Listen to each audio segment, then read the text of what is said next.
Okay, so in the previous video we took this assembly from exercise 6.1 and we tweaked the components in order to pull them all apart to get this exploded view, which is really just a view that allows us to see all of the parts, including the internal ones.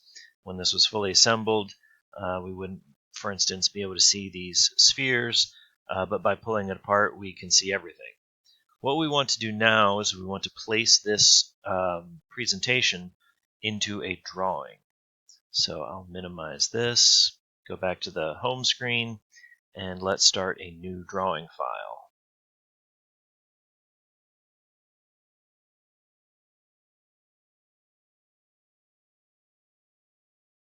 Okay, so the drawing finally popped up, and by default, Inventor gives us a D-sized sheet.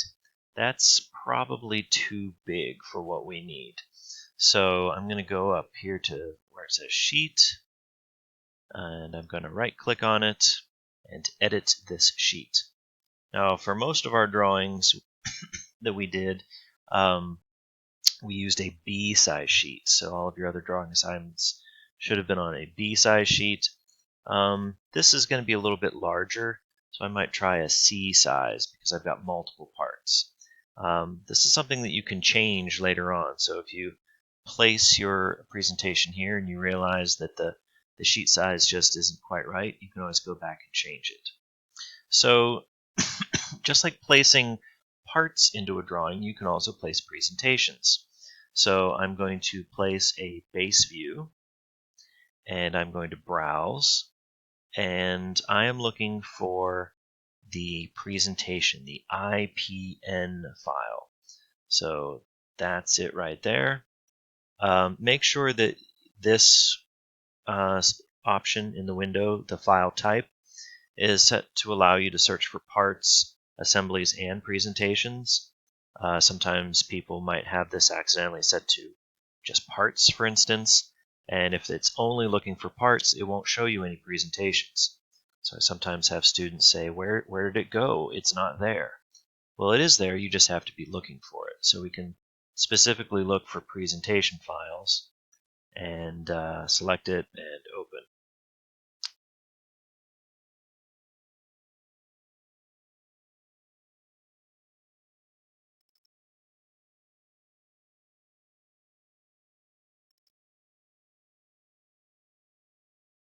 So this message pops up saying that there are no snapshot views. That's okay. I don't need a snapshot. So here it's giving me a side view. I set this up so that it could be viewed from an isometric angle, the top front right isometric, and it's currently coming in at a scale of 1 to 4. You can see that's going to leave a lot of white space here. So I can try going up to a 1 to 2. Still a lot of white space. I wonder if I could even get away with a 1 to 1 scale here. Yeah, it'll fit at a 1 to 1 scale. So what that's telling me is that maybe I could have gotten away with a C size, or rather a B size sheet after all. The C size sheet might be a little bit big. So let's go with the 1 to 2 scale here. And then just go back and change my sheet size. Maybe I don't want C, maybe I want B. Okay, and that fits pretty nicely onto a B-size sheet at a 1 to 2 scale, which is a pretty reasonable scale. So I still need to annotate this, but not with dimensions and notes. But what I want to do is I want to create a parts list or a bill of materials, and I want to identify all of the individual part numbers.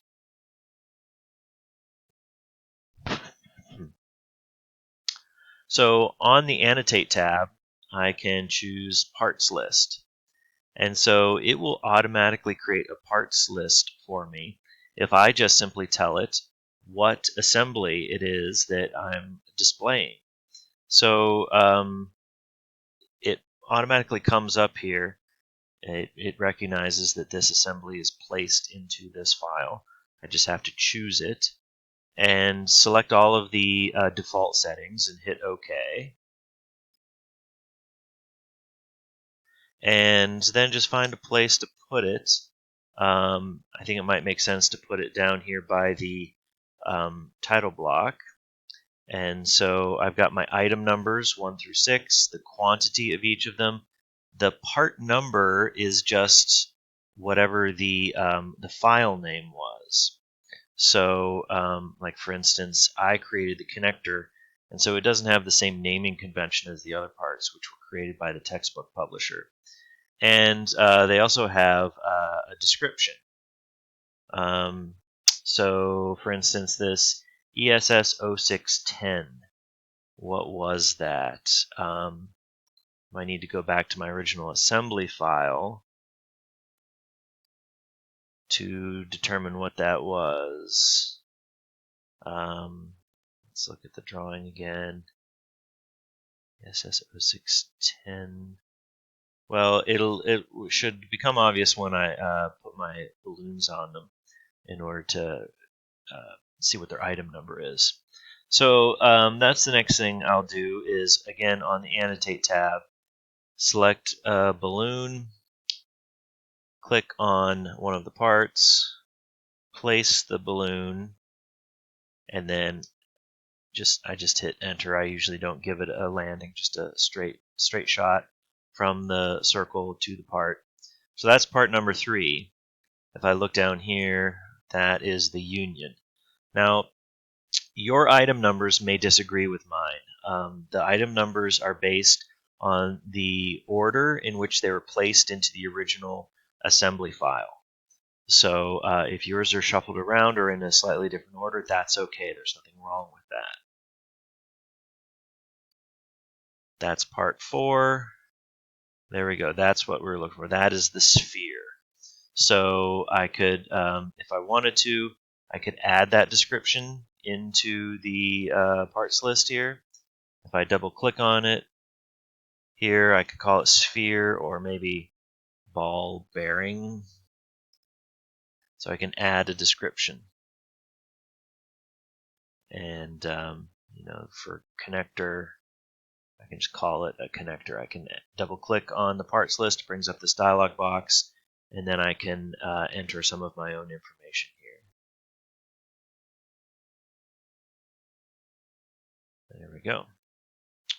And if I really wanted to clean this up, I might go back and rename my connector file as an ESS underscore EO6 underscore 10 dash connector or something like that, just to have the naming convention the same as the rest of the parts. So you just have to go through and add. Oh, I see what's going on here. The part number is just referring to the sub-assembly. Interesting. Okay, so I'm going to want to individually itemize these, not as a sub-assembly, but as individual parts. So I'm going to pause the video here for a second and explore how I can do that. Okay, so I did some investigating and I found the solution to our problem. So if you go to either the parts list itself on your drawing or in the model browser and go to Bill of Materials, what we want to do is we want to click this option here that looks like a magnifying glass, go to View Options, and go to the View Properties, and we want to be sure to change the level from first level, which just includes the parts, to all levels, which will also include the parts of subassemblies. So click OK there, and we can close out of that. And what that'll allow us to do when we double click on the parts list, see here's my, I called it ball bearing, but this is really the body subassembly. And it's got this plus symbol here. I can hit the plus symbol, and then it will show all of the individual parts here that are a part of that subassembly. So I can call this subassembly, let's say, and that will then include my, whoops, I didn't want to do that. I want to move it, there we go. And that will include all of my individual parts of the subassembly. So now that my parts list is a little bigger, it's a little bit too close here, I think. So I'm going to just drag this over a bit to give it a little bit more space. And my part numbers have renumbered themselves. So the parts that are a part of the subassembly will be 4 point something. So the body is 4.1, the ball bearing is 4.3, or valve sphere as it's called here. And so I can just continue to go through here and put balloons on all the parts. And see, both of them are the same part, the two valve spheres. So they both come up as 4, 3. So you don't have to number these yourself. Inventor does that for you. Got my connector here. Got the bolts and the RAM. Now, sometimes you don't necessarily need to number all of the parts. For instance, it's fairly obvious that these two bolts are the same, so I probably could have just done one of them. And here, maybe I don't like where that arrowhead's pointing, so I should be able to move that, or just remake it, I suppose.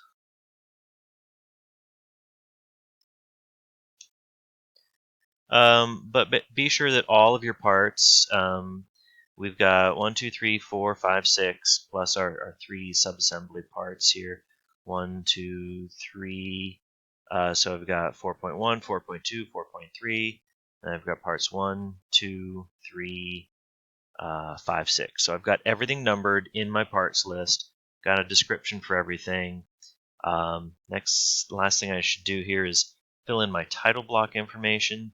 So again, to do that, come all the way back up here and go to the iProperties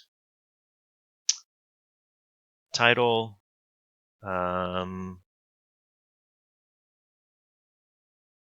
Yeah, let's call it, let's capitalize it all. It's not letting me capitalize here. There we go. Valve, company, Zane State College, part number, let's call this 6-1. This is exercise 6-1. Okay, Zane State College, valve 6-1. And that's really all I need here. So that's what I'll be looking for this assignment. I want you to do this, put this valve into a presentation format and put the presentation into a drawing, fully annotated with a parts list and balloons. And then I want you to do the same thing for the Arbor Press project. So take your assembly, tweak the parts to make an exploded view, put that onto a drawing sheet, and create a parts list number, and be sure all of the parts are noted with balloons in the drawing. Be sure to also complete the title block information. Save that, submit both the presentation and drawing files, and actually probably just the drawing file. The presentations I won't be able to open unless I have all of your parts. If I can see it in a drawing, that'll be good enough. So do that, and if you've got any questions, leave your questions on the discussion board.